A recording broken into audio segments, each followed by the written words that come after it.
Takže ahoj, dneska jsem si pro vás připravila můj první návod a to je návod, jak si spravit rozbitý pudr.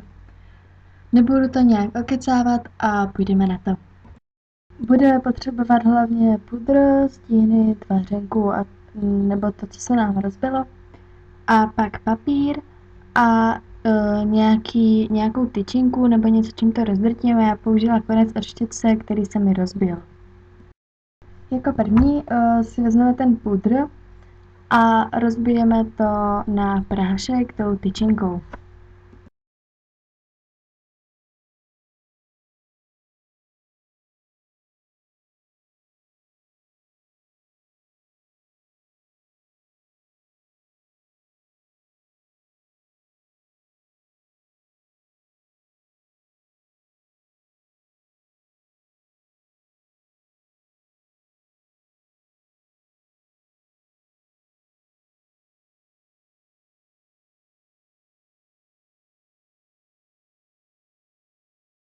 Jakmile to máme rozbitý, tak s tím trošku zaklepeme a ono nám vyleze ještě to, co nemáme jako moc rozbitý.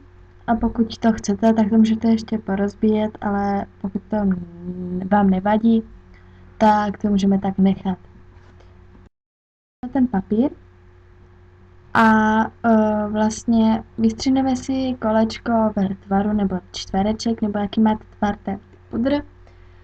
A vystříneme si to a nevadí, když to bude o trošku větší, hlavně to nesmí být menší, jinak by se nám...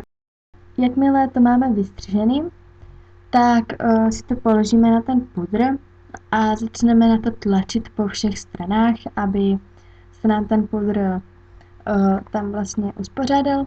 A pokud chceme, tak pod ten papír můžeme ještě kápnout vodu nebo líh, aby to drželo víc pohromadě, ale to není povinný.